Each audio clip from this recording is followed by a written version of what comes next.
नमस्कार। आप देख रहे हैं क्यूआई और मैं हूं प्रवीण झा। आज बात एक ऐसी खबर की जिसको सुनकर कम से कम दुश्मन के कान जरूर खड़े हो जाएंगे, क्योंकि जो स्वीडन की एक अंतर्राष्ट्रीय स्वतंत्र एजेंसी जो है थिंक टैंक सिप्री, जिसको कहा जाता है कि Stockholm International Peace Research Institute, इसकी एक रिपोर्ट आई है और उस रिपोर्ट में कुछ खुलासे किए गए हैं। कहा यह जा रहा है कि भारत ने पहली बार जो है वो 12 परमाणु हथियार तैनात कर दिए हैं। अब ये 12 परमाणु हथियार तैनात कहां कर दिए हैं? तो कुछ लोग, कुछ पत्रकार ये दावा कर रहे हैं कि ये जो है ये सबमरीन पर फिट किया गया है। आखिर क्या है इसके मायने और क्यों, जब ये कहा जा रहा है कि अभी कम से कम भारत में या भारत के आसपास शांति की स्थिति है, ऐसे में भारत ने ये कदम क्यों उठाया है? आज इसी मुद्दे पर बातचीत करेंगे और इस बातचीत में हमारे साथ जुड़ रहे हैं वरिष्ठ पत्रकार संजीव प्रियदर्शी। संजीव जी, आपसे जानना चाहेंगे कि ये जो आज रिपोर्ट आई है सिप्री की रिपोर्ट आज के, यानी कि इस रिपोर्ट के बारे में आपकी पहली प्रतिक्रिया क्या होगी और भारत ने ऐसा अगर किया है तो क्यों किया है? नमस्कार प्रवीण जी, आपके दर्शकों को भी मेरा नमस्कार जी। देखिए, पिछले 3 साल में 26 परमाणु बम भारत ने बनाए।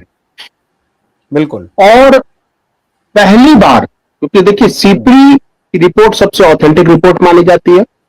निश्चित रूप से भारत सरकार की रिपोर्ट नहीं है, लेकिन पूरी दुनिया में सिप्री के रिपोर्ट को हथियारों के मामले में सबसे विश्वसनीय माना जाता है। यानी पहली बार भारत में नंबर ऑफ एटॉमिक बम के मामले में, यानी परमाणु बम की संख्या के मामले में पाकिस्तान को पहली बार पीछे छोड़ा। 190 संख्या हो गई है भारत के पास। हाँ। दूसरी बात देखिए क्या है कि आप देखेंगे डोवाल की जो डॉक्ट्रिन है या मोदी जी की डॉक्ट्रिन है, वो डिफेंसिव ऑफेंस की है।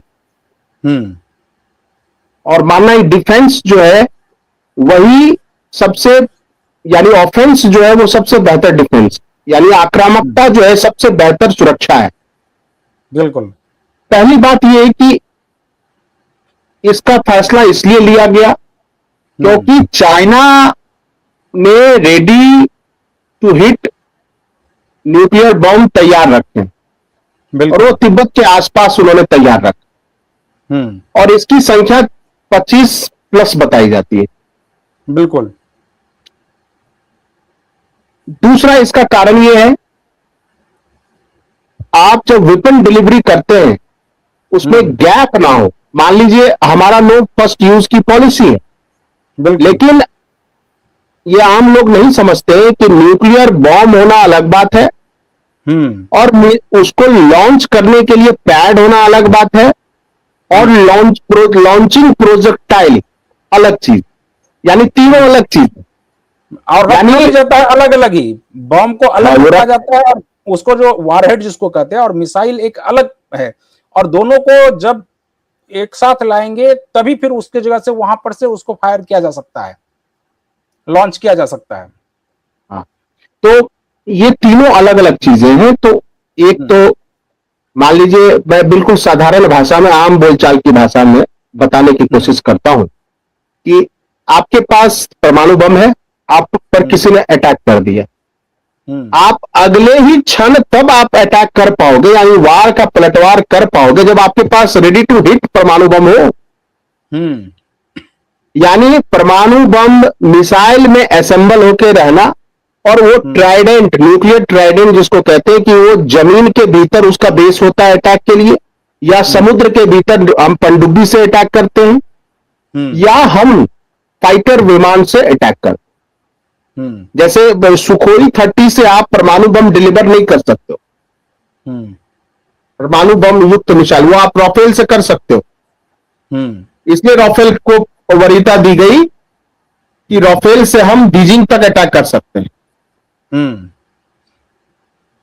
तो ये तीनों अलग अलग चीजें हैं। तो भारत को, और खास करके जो नेशनल सिक्योरिटी पर जो पूरी कमेटी है, उनको ये लगा कि अगर चाइना ने ready to hit nuclear bomb रखे हैं यानी अब मिसाइल में बिल्कुल अटैच करके रखा है कि वो 1 मिनट में वो आप पर हमला कर सकता है।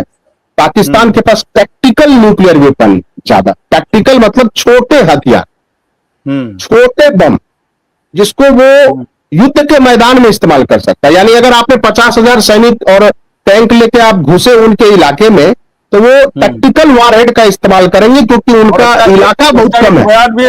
संजीव जी, उसका एक बयान भी वायरल हुआ था, खास करके पाकिस्तान के मंत्री का, कि उनके पास राशिद भर का, के, हाँ, राशिद शेख, परमाणु बम है। शेख राशिद, जो लाल हवेली वाला शेख राशिद है, खैर उसने राजनीति से संन्यास ले लिया है डर के मारे।